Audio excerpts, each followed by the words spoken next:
My wife left real estate listing agreements on our bed to show what could happen. I signed them and called the realtor to schedule photos. When she saw the for sale sign on our lawn, she cried it was just a wake-up call about appreciation. I replied I appreciate a fresh start. I walked through the front door that Tuesday evening, already sensing something was off. The house felt different. Too quiet, too staged. My wife had been acting strange for weeks, dropping hints about how I didn't appreciate what we had built together. Apparently, tonight was the night she decided to make her point crystal clear. There they were, spread across our king-size bed like some kind of twisted surprise party. 3 separate real estate listing agreements, each one filled out with our address, our property details, even estimated market values. She had done her homework. The papers were arranged in a perfect fan pattern, as if she were presenting options at a business meeting. I stood there for a moment, tie still around my neck, briefcase in hand, taking in the scene. This wasn't about selling the house. This was about control. This was her way of saying she held all the cards, that she could take away everything we had built if I didn't fall in line with whatever version of appreciation she had in mind. The timing was perfect, of course. She knew I would find them right when I got home from work, tired and vulnerable. She probably expected me to panic, to beg for forgiveness for whatever crime I had supposedly committed against our marriage. Maybe she thought I would promise to be more grateful, more attentive, more whatever she felt was missing. I picked up the first contract. The realtor's name was printed clearly at the bottom. Professional letterhead, legitimate company. She had actually gone to a real estate office and requested these documents. The dedication to this manipulation was almost impressive. My phone buzzed. A text from her. Working late tonight. Hope you find what I left for you. We need to talk when I get home. Classic move. Drop the bomb and disappear. Let me stew in my own anxiety while she maintained the upper hand. But as I read through the paperwork, something unexpected happened. Instead of panic, I felt clarity. Instead of fear, I felt freedom. These weren't threats. They were blueprints. She had handed me exactly what I needed, gift-wrapped with a bow of passive-aggressive manipulation. The market value estimates were accurate. The property details were complete. Even the suggested listing price seemed reasonable. She had done all the research for me. I walked to my home office and sat down at the desk. The first contract was already partially filled out. All it needed was a signature and a date. The realtor's contact information was right there, along with a note about their availability for property assessments and photography sessions. My wife thought she was showing me what I could lose. Instead, she was showing me what I could gain. A fresh start. Freedom from someone who thought emotional manipulation was an acceptable form of communication. Liberation from a relationship where love was conditional on meeting impossible standards of appreciation. I reached for my pen. The signature felt surprisingly natural as it flowed across the paper. 38 years old, and I was finally making a decision that was entirely my own. No consultation, no negotiation, no endless discussion about feelings and expectations. Just action. The second contract got signed too. And the third. I pulled out my phone and dialed the realtor's number. It rang twice before a professional voice answered. Good evening. This is Janet from Premier Properties. Hi, Janet. This is regarding the listing agreements for the property at. I read our address from the paperwork. I have signed contracts here and would like to schedule a property assessment and photography session. Wonderful. I can have our photographer out there tomorrow afternoon if that works for you. We also have a market analysis specialist who can do a walkthrough at the same time. Tomorrow afternoon is perfect. Excellent. I should mention, the market is very strong right now for properties in your area. Based on the preliminary information, I expect we could have this listed by the end of the week. That sounds ideal. After hanging up, I sat back in my chair and looked around the office. My diplomas on the wall, my bookshelf filled with technical manuals and industry publications, the family photos that now felt like artifacts from someone else's life. Tomorrow, strangers would be walking through these rooms, evaluating our life together like items at an estate sale. By next week, potential buyers would be imagining their own furniture in these spaces, their own memories replacing ours. The front door opened around 10:30. I heard her heels on the hardwood floor, the deliberate pace of someone who expected to find a broken man ready to negotiate his way back into her good graces. Honey, are you home? I stayed in the office. Let her find the contracts first. Let her see that her little performance had been received exactly as intended. Her footsteps moved toward the bedroom. A pause, then faster steps back down the hallway. What did you do?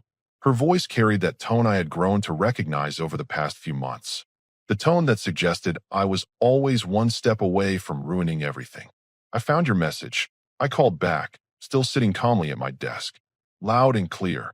She appeared in the doorway, holding the signed contracts. Her carefully applied makeup was smudged slightly around the eyes. The long day at work had been spent rehearsing this moment, preparing for my reaction, planning her follow-up moves in this chess game she thought she was winning. These were supposed to make you think, she said, waving the papers. They weren't supposed to be signed. They made me think plenty. I turned in my chair to face her directly. They made me think about what I really appreciate and what I don't. She stared at the signatures, as if looking hard enough might make them disappear. You can't be serious about this. The photographer comes tomorrow at 2. Market analysis specialist will be here at the same time. We should have listing photos by Friday. Her face went through several expressions in rapid succession. Confusion, disbelief, anger, then something that looked almost like respect before settling back into indignation. This isn't what I meant, she said quietly. I know exactly what you meant. I replied, not moving from my chair. You meant to scare me into begging for forgiveness. You meant to make me panic about losing our home. You meant to have me wrapped around your finger by the time you walked through that door. She set the contracts down on my desk with shaking hands. We can call this off. We can fix this. Fix what exactly? I leaned back, studying her face. The fact that you thought emotional blackmail was an appropriate way to communicate with your husband? Or the fact that you've been planning this little performance for weeks? The next morning, I woke up before my alarm. She had spent most of the night alternating between silent treatment and attempts at negotiation. I had slept better than I had in months. By 7 a.m., I was dressed and ready for work. She was still in bed, covers pulled over her head like a teenager avoiding school. Before leaving, I left a note on the kitchen counter. Photographer arrives at 2 p.m. Please have the house presentable. At work, my phone buzzed constantly. Text after text, each one more desperate than the last. First came anger. You're being ridiculous. This has gone far enough. Then bargaining. Let's talk about this like adults. I'll cancel everything. Finally, panic. Please don't do this. I was wrong. I answered none of them. Janet called around noon. Just confirming our appointment for this afternoon.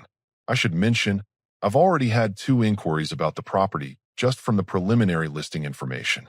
The market is incredibly hot right now. That's excellent news. I'll bring our standard marketing package and some comparable sales data. Based on recent sales in your neighborhood, I think we can price this very competitively. After hanging up, I realized I had been smiling. For the first time in months, I felt genuinely optimistic about the future. I left work early, arriving home just as Janet was pulling into the driveway. Professional sedan, magnetic business signs on the doors, a photographer's van right behind her. My wife's car was nowhere to be seen. Janet was exactly what I expected from her voice. Mid-40s, confident handshake, tablet already loaded with information about our property. The photographer was younger, efficiently unloading equipment from his van. Beautiful home, Janet said, looking up at the facade. Great curb appeal. The maple trees really frame it nicely. Thank you. My wife has put a lot of work into the landscaping over the years. We walked through the front door, and I was genuinely impressed. Despite her emotional state that morning, she had somehow managed to clean and stage everything perfectly. The house looked magazine-ready. Fresh flowers on the dining room table, all personal items tucked away. Even the books on our shelves had been arranged by color. Wow, the photographer said, already framing shots with his hands. This is going to photograph beautifully. Janet walked through each room, making notes on her tablet, occasionally asking about appliance ages or recent renovations. In the master bedroom, she paused at the walk-in closet. I noticed there's only men's clothing in here. Will the other closet be cleared out before showing? I looked at the empty space where my wife's clothes had been hanging that morning. Every dress, every blouse, every pair of shoes. Gone. It appears that's already been taken care of, I said. For the next 2 hours, I watched professionals transform our home into a product. The photographer captured every angle, every room, even details I had never noticed. Janet measured spaces, researched recent sales, calculated market positioning. When they finished, We sat at the kitchen table while Janet presented her analysis. Based on comparable sales and current market conditions, I recommend listing at $485,000. We should expect multiple offers within the first week, possibly above asking price. That works for me. I'll have the listing live by tomorrow morning. Professional photos should be ready by end of day. I'll also arrange for a lockbox installation so other agents can show the property. She slid a folder across the table. These are your seller disclosures and a timeline for the listing process. Do you have any questions? Just one. How quickly could we close if we get a cash offer? With a motivated buyer? 30 days or less. After they left, I walked through the empty house. It felt different now, lighter. The photographer's equipment had left small indentations in the carpet, evidence that the process was real, irreversible. My phone rang. My wife's number. Where are you? I answered. At my sister's. Her voice was hoarse from crying. I saw the realtor leaving. You actually went through with it. I told you I would. We need to talk. Face to face. I'm coming home tonight. This is still your home until it sells. But the conversation is over. You can't just decide our entire future without discussing it with me. You're right, I said. I should have involved you in major decisions. Like when you decided to manipulate me with fake real estate contracts. Or when you decided our marriage was a game where you held all the power. That's not what happened. Then explain what happened. Explain why you thought threatening to sell our home was an appropriate way to express your feelings. Silence. The listing goes live tomorrow morning, I continued. Janet expects multiple offers by next week. I suggest you figure out where you want to be when this sells. You're serious about this. Dead serious. What about us? What about everything we built? I looked around the staging perfect kitchen, remembering all the meals we had shared here, all the conversations, all the plans we had made. Then I remembered the contracts spread across our bed like a declaration of war. You already decided what you thought about everything we built. You thought it was a bargaining chip. That evening, I ordered Chinese takeout and ate it alone at the dining room table. The fresh flowers she had arranged for the photography session filled the air with the scent of new beginnings. My phone buzzed with a text from Janet. Photos look amazing. Listing goes live at 8 a.m. tomorrow. I have a good feeling about this one. I was drinking my morning coffee and checking emails when I heard the car door slam outside. Through the kitchen window, I watched my wife march across the front yard, stopping dead in her tracks when she saw it. The "For Sale" sign stood perfectly centered on our lawn, professional and unmistakable. Janet's company logo, phone number, and a bright red "Open House Sunday" rider attached below. It looked exactly like what it was, the end of everything she thought she controlled. She stood there for a full minute, staring at the sign like it might disappear if she looked hard enough. Then came the tears. Not the calculated tears I had seen during our arguments, but real, panicked sobbing. The front door burst open. "What have you done?" she screamed, her voice cracking. "There's a sign. There's an actual for sale sign in our yard. Good morning to you too," I said, not looking up from my tablet. Janet works fast. The listing went live an hour ago. This is insane. She paced around the kitchen like a caged animal. You can't just sell our house because you're mad at me. I'm not mad, I replied calmly. Mad would suggest I still cared enough to have emotional reactions to your behavior. This is just practical. She grabbed the back of a chair to steady herself. It was just a wake-up call. About appreciation. About not taking things for granted. I finally looked up at her. Mascara streaked down her cheeks, hair disheveled from her night at her sister's place, wearing the same clothes from yesterday. This was not the composed woman who had orchestrated the real estate contract performance. I appreciate the wake-up call, I said. I really do. It helped me realize how much I appreciate the idea of a fresh start. You don't mean that. The listing has been live for exactly 63 minutes. We already have 4 showings scheduled for this afternoon and 3 more for tomorrow. Janet says that's unusually fast, even for this market. Her knees buckled slightly. She sat down hard in the chair she had been gripping. You have to call it off. We can work this out. I'll go to counseling. We can talk to someone. We can fix this. Fix what? The fact that you thought emotional manipulation was acceptable? Or the fact that you spent the last 3 months making me feel like I was failing as a husband because I didn't meet some impossible standard of appreciation? That's not what I was doing. I pulled out my phone and scrolled through her text messages from the past weeks. Let me refresh your memory. You don't notice anything I do around here. Other husbands buy their wives flowers just because. Maybe you'd miss me more if I wasn't here. Sound familiar?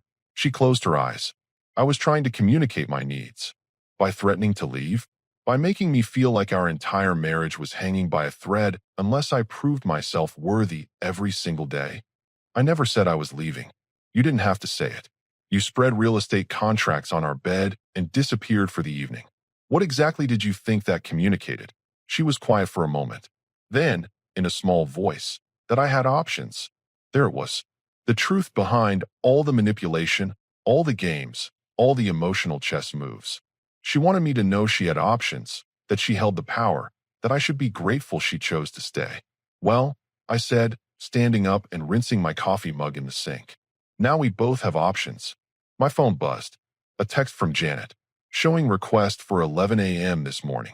Can you accommodate? I need to go to work, I told my wife. There's a showing at 11. I suggest you make yourself scarce. A showing? Already. Young couple, pre-approved for financing, looking in our price range. Janet says there's serious buyers. She looked around the kitchen as if seeing it for the first time. This is really happening. Yes, it is. What about our memories? What about all the work we put into this place? The garden, the renovations, the way we made it ours. I paused at the kitchen doorway. You turned those memories into a weapon. You used our home as a threat. You made it clear that everything we built together was just leverage in whatever game you were playing. I wasn't playing games. Then what would you call leaving real estate contracts on our bed and disappearing for the night? What would you call months of making me feel like I was failing you no matter what I did? She didn't answer. I have to go to work. Lock the door when you leave for the showing. At the office, I found it almost impossible to concentrate. Not because I was having second thoughts, but because I felt lighter than I had in months. Every time my phone buzzed with an update from Janet, I felt more certain I was making the right decision. 11:15 a.m. Showing went great. Buyers loved the staging and natural light, requesting second showing tonight with their parents. 12:30 p.m. 2 more showing requests for this afternoon. Word is spreading fast. 2:45 p.m. Buyers from this morning want to submit an offer. Can we schedule time to review terms? By the time I left work, we had fielded 8 showing requests and 1 concrete offer. Janet called as I was driving home. This is unprecedented interest for day one. The offer came in at $470,000, with a 30-day close and minimal contingencies. They're serious buyers. What do you recommend? I'd like to see what comes in over the next 48 hours. With this much activity, we might see a bidding situation develop. When I got home, my wife's car was back in the driveway. I found her sitting at the dining room table, laptop open, tissues scattered around her. How many? She asked without looking up. How many what? Showings. Offers. How many people walked through our house today, deciding whether they wanted to buy our life? 8 showings scheduled. 1 offer already submitted. She finally looked at me. Her eyes were red and puffy, but there was something else there now. Not just panic. Something closer to understanding. I looked up the listing online, she said. The photos are beautiful. Janet did a good job. She's a professional. The description makes it sound like a dream home. Meticulously maintained. Move-in ready. Perfect for entertaining. It is all those things. She corrected. It was all those things. For us. I sat down across from her at the table where we had eaten thousands of meals, made hundreds of plans, shared years of our lives. You ended that when you decided our home was a bargaining chip, I said quietly. You ended it when you made our marriage feel like a performance where I was always auditioning for your approval. I didn't mean to do that, but you did. And now we're both dealing with the consequences. She closed the laptop and looked around the room. The buyers who came this morning, did they like it? They want to make a second offer after bringing their parents to see it tonight. Their parents. She laughed bitterly. They want their parents' approval before buying our house. At least someone values family input before making major life decisions. That evening, I watched from the front window as a silver Honda Civic pulled into our driveway. The young couple from the morning showing had returned, this time with an older couple who could only be parents. The man wore a polo shirt and khakis. The woman carried a small notebook. They looked like the kind of people who researched every major purchase thoroughly. My wife had disappeared upstairs when they arrived, claiming she couldn't bear to watch strangers evaluate our home. I heard the water running in the guest bathroom, her way of hiding from reality. Janet greeted the family at the front door, all smiles and professional enthusiasm. "Welcome back. I'm so glad you could make it for a second look." The young woman, maybe late 20s, immediately pointed out features to her parents. "This is the kitchen I was telling you about, Mom. Look at the granite countertops and the breakfast nook." Her father ran his hands along the cabinet doors, checking the hardware, opening and closing drawers to test the slides. "Good quality construction. These cabinets have been well maintained." I stayed in the living room, pretending to read a magazine while listening to their conversation. It was surreal, hearing strangers discuss the investment potential of rooms where I had lived for 8 years. "The master bedroom has excellent natural light," the mother was saying as they moved upstairs. "And the walk-in closet is a good size for a house this age." 20 minutes later, they gathered in the living room where I was sitting. The young man looked directly at me. "Are you the owner?" One of them, "Yes. We really love the house. It's exactly what we've been looking for.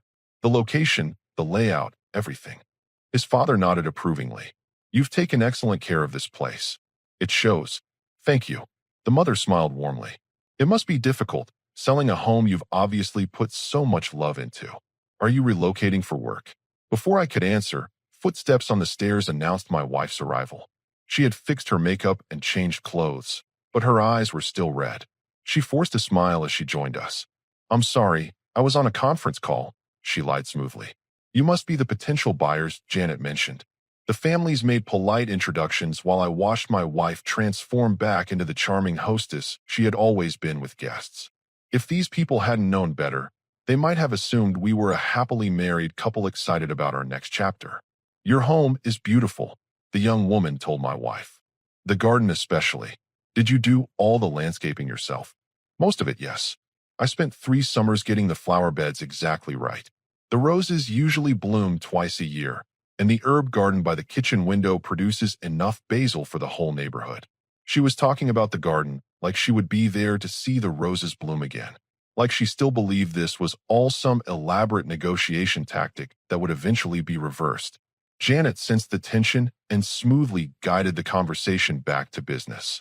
"Shall we take another look at the backyard while the light is still good?" As the group moved toward the patio doors, the young man's father hung back and approached me quietly. "Can I ask you something man to man?" "Of course. Is there anything we should know about the house? Any issues, problems with neighbors, anything that might not be obvious?" I considered the question carefully. He was asking about the property, but I could see in his eyes that he was really asking about the situation. He had sensed the undercurrent between my wife and me, the forced normalcy that couldn't quite hide the underlying crisis. "The house itself is solid," I said. "New roof 3 years ago.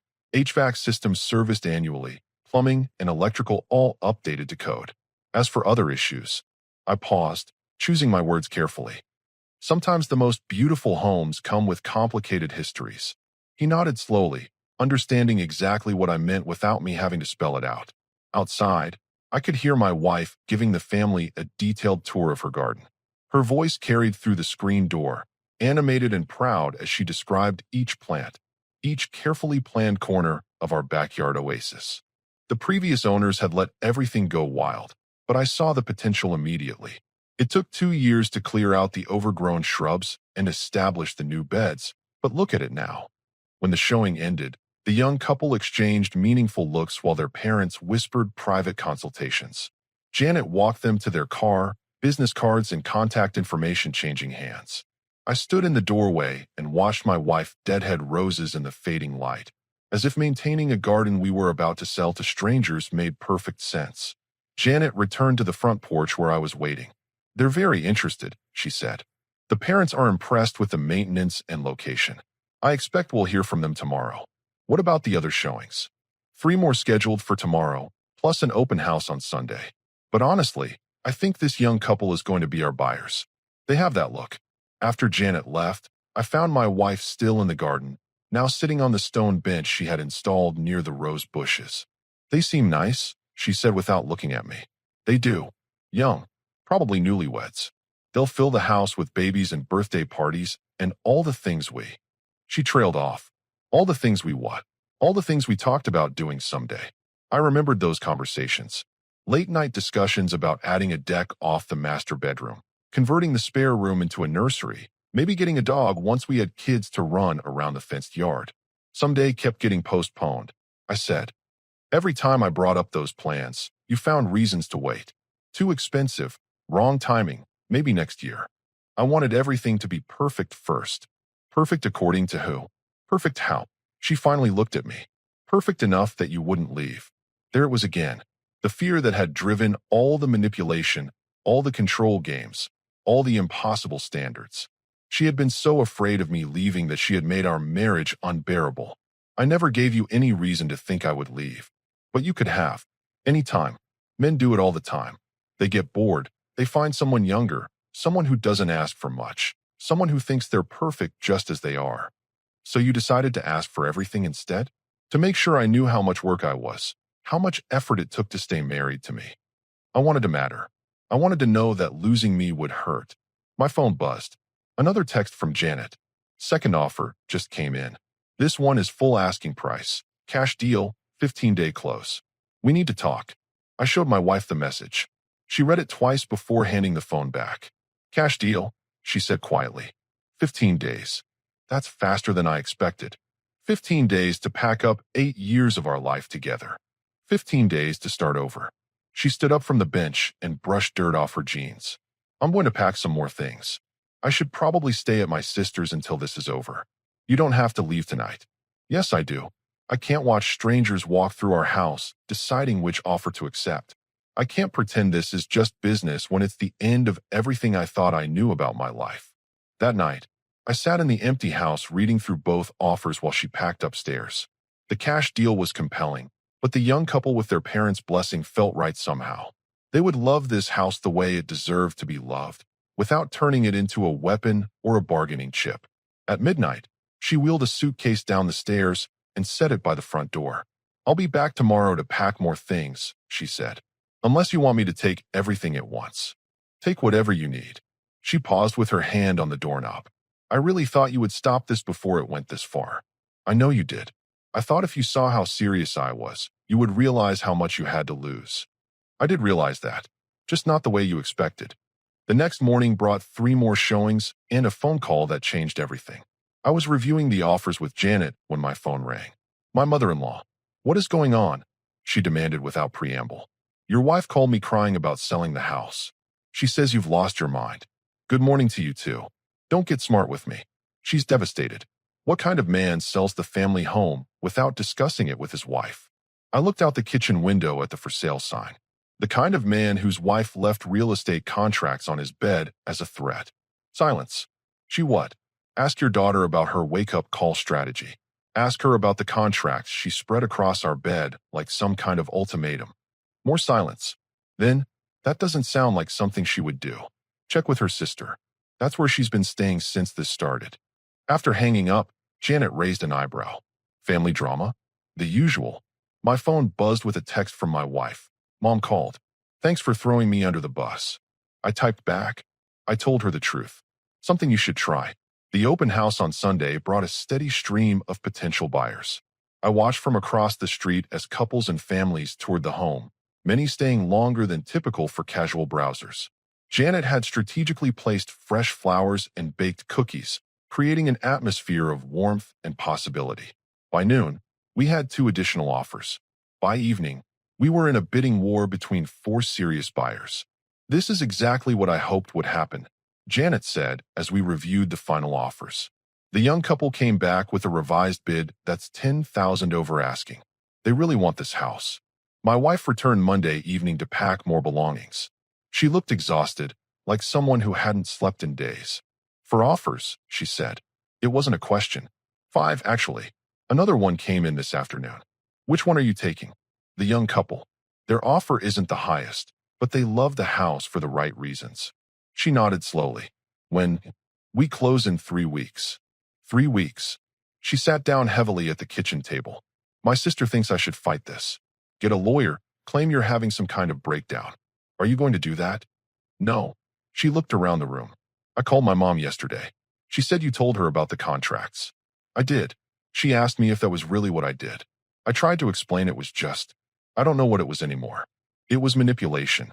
Yes. The admission seemed to exhaust her further. It was manipulation, and it backfired spectacularly. Did you expect a different outcome? I expected you to fight for us. I expected you to care enough to be angry, to argue, to do something other than just this. I did care. That's why I'm not fighting. She looked confused. Fighting would mean I still believed we could fix this. It would mean I thought you might change, that you might stop using our relationship as a chess game where I never knew the rules. I can change. Maybe you can, but not with me. Too much has happened. Too much trust has been broken. That night, after she left with another suitcase, I called my own family. My brother listened to the whole story without interrupting. She really left real estate contracts on your bed? He asked finally. Like a threat. And now you're actually selling? Closing in 3 weeks. I have to admit, I didn't see that coming. Most guys would have just gotten angry and moved on. I got practical instead. Where are you going to live? For the first time in this entire process, I smiled. I put an offer on a condo downtown. Walking distance to work, no yard maintenance, no memories. It's perfect for starting over. When do you close on that? Same day I sell this place. One door closes, another opens. Literally. Exactly. 3 weeks later, I sat at the closing table watching strangers sign papers that would make them the new owners of what used to be our home. The young couple brought their parents again, everyone smiling and excited about this new chapter in their lives. My wife wasn't there. She had signed her portion of the paperwork 2 days earlier, avoiding the final ceremony entirely. Her absence spoke volumes about how completely she had miscalculated this entire situation. Congratulations, the young husband said, shaking my hand after all the papers were signed. Thank you for taking such good care of this place. We promised to love it as much as you did. I know you will. That afternoon, I closed on my downtown condo. 15th floor, floor-to-ceiling windows, a view of the city skyline that changed dramatically from morning to night. No garden to maintain, no memories lurking in every corner, no ghosts of failed expectations. The movers had transferred my belongings that morning. I stood in my new living room, surrounded by boxes that contained 8 years of shared life, now edited down to just the essentials that belonged to me alone. My phone buzzed. A text from my wife. I drove by the house today. There were kids playing in the backyard. I typed back. Good. That's what backyards are for. I wanted to hate you for this, came her reply. But I can't. You called my bluff and I had no cards left to play. It was never about bluffing. I know that now. 3 months later, I was settling into my new routine when Janet called with news I wasn't expecting. I ran into your ex-wife at the grocery store, she said. I thought you'd want to know she's doing well. She mentioned she's in therapy and has a new job. That's good to hear. She also said something interesting. She said selling that house was the best thing that ever happened to her, even though she fought it every step of the way. After hanging up, I walked to my windows and looked out at the city below. Rush hour traffic, people heading home to their own complicated lives, their own relationships that were either growing stronger or falling apart. 6 months after the sale, I received an unexpected invitation in the mail. The young couple who bought our house was having a housewarming party. A handwritten note was attached.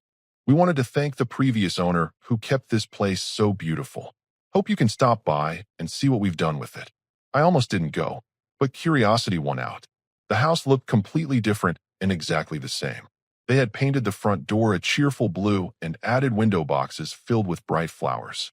The garden my ex-wife had worked so hard to perfect was now a playground, complete with a swing set and sandbox. You came. The young wife greeted me at the door. Come in, come in. We want to show you everything. The interior had been transformed into something warm and lived in. Family photos on every surface. Children's artwork taped to the refrigerator.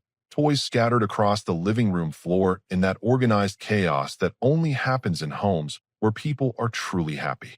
We found something when we were cleaning out the master bedroom closet, the husband said, disappearing upstairs and returning with a small box. It was tucked way back on a high shelf. We thought you might want it. Inside the box were photos of my ex-wife working in the garden over the years, documenting the transformation from overgrown mess to the showcase she had created. At the bottom was a note in her handwriting, before and after shots for when we're old and want to remember how much work this took. I studied the photos of her younger self, dirt-stained, and smiling as she planted roses and laid out flower beds. She had been genuinely happy then, proud of what she was creating. Somewhere along the way, that happiness had turned into something else, something that needed constant validation and proof of worth. "Thank you for this," I told them, "and thank you for making this house a home again."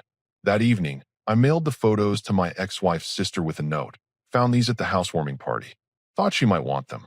A week later, I received a text from a number I didn't recognize. "Thank you for the photos. The roses bloomed twice this year, just like I said they would. The new owners sent me pictures. I'm glad the house found a family that appreciates what it has to offer. I'm learning to do the same with my life." I saved the message but didn't reply. Some conversations are complete without words. Today, a year later, I wake up in my condo every morning and make coffee without walking on eggshells. I read the news without wondering what mood I'll encounter. I make plans without checking if they meet someone else's standards of appreciation. My ex-wife was right about one thing. I learned to appreciate what I have. I appreciate peace. I appreciate authenticity. I appreciate relationships built on respect instead of manipulation. Most of all, I appreciate the fact that sometimes the best gifts come disguised as threats. Sometimes the person trying to show you what you could lose ends up showing you exactly what you need to gain. Our story has come to an end. If you've made it this far, how about subscribing to our channel? It helps us immensely. I've selected 2 other videos for you that I'm sure you'll enjoy. Feel free to click on them. I'll be waiting for you in the next story. See you soon.